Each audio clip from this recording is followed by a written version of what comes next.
When God created man, he didn't just give him life, he gave him access. Access to speak, to feel, to imagine, and to commune directly with the source of all things. When God created man, he did something different. He didn't just give man life, he gave him communication, not just speech, but direct access. Out of all creation, man is the only being who can consciously communicate with God. Now, I want you to really think about this.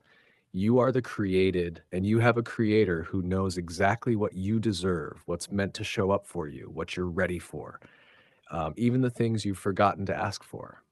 But here's the part most people miss: God, who holds all that knowledge, also gave you the ability to talk to him, not just through words, but through thought, through feeling, through imagination.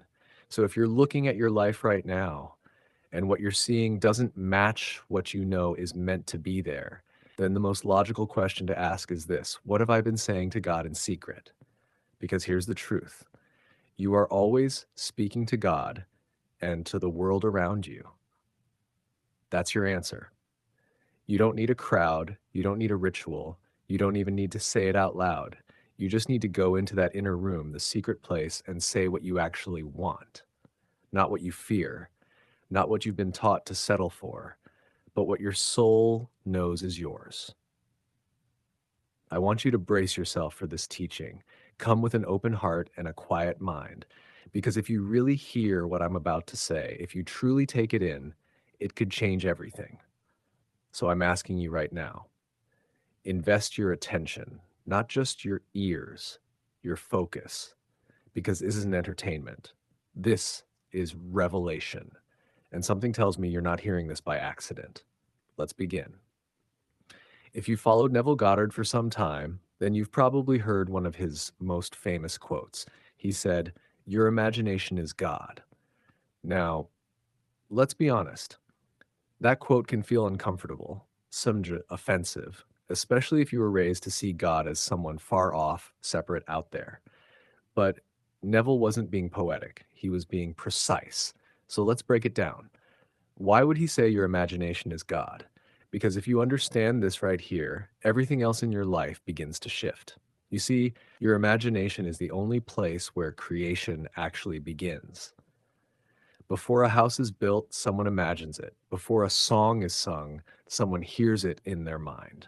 Before anything shows up in your world, it first appears in your inner world. That space where you see, where you feel, where you know something is real.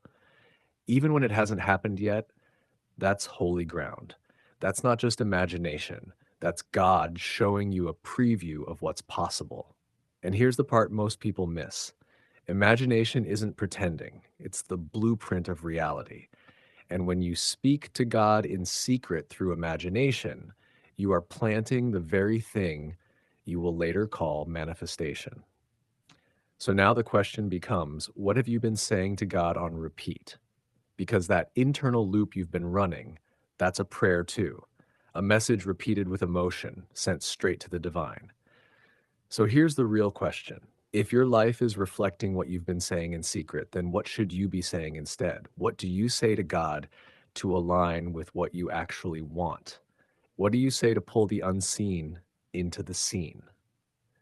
I'm about to give it to you, a simple phrase, just one line, but said the right way, with intention, emotion, and imagination, it can shift everything. And here's the key. This isn't about reciting words. This is about changing the signal you're sending, changing the way you show up internally so the external must follow. So let's begin. Step one, find your secret place. This doesn't have to be a physical room. There's no temple to build, no altar to light. Your secret place is within you. It's that space where the world fades out and presence fades in.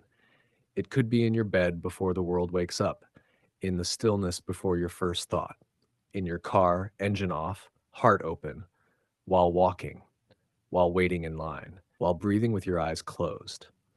Because God doesn't wait for ceremony. He doesn't need perfect conditions. He just needs access. And access happens the moment you slow down, the moment you say, "I'm here, I'm listening, I'm ready." When you step into your secret place, you're not starting a new conversation. You're tuning back into one that was already happening. So take a breath, let your shoulders drop, let your thoughts soften. This is not a place for begging. This is not a place for fear. This is the meeting point between you and the infinite. Step two, say the phrase, "It is done. Everything I have asked for is already mine." Pause. Let's break this down. It is done. You're not asking anymore. You're not waiting. You're not hoping God heard you this time. You're speaking from completion. Outside of time, it's already handled. Everything I have asked for, not just the safe requests, not just what feels reasonable. Every desire born from your heart, every dream you were afraid to say out loud, and finally, is already mine. Not will be, not someday. Already. You're not trying to become worthy. You're realizing you already are. Faith doesn't wait for proof. Faith is the proof. So say it again, but this time, feel it. Close your eyes. Let imagination do what it was designed to do. What does done look like in your life? If it's peace, breathe like someone who finally has it. If it's love, feel the warmth, the safety. If it's freedom, see the doors open. This isn't fantasy. This is alignment. You're not knocking, you're entering. Step three, carry the feeling. The shift doesn't happen only in the moment of prayer, it happens in the hours that follow. Walk like it's handled. Move like the answer is guaranteed. When fear returns, gently say within yourself, "It is done." For the next 7 days, you are no longer waiting. You are walking as if, because the world can only reflect what you carry within. So carry faith, carry peace, carry knowing. Tonight, don't beg, don't plead. Go within, say it in secret, and watch what unfolds without. If this resonated with you, subscribe to Stories and Quotes Be for more teachings that awaken truth and inner power. What you hear here isn't sluche, it's a reminder of who you already are.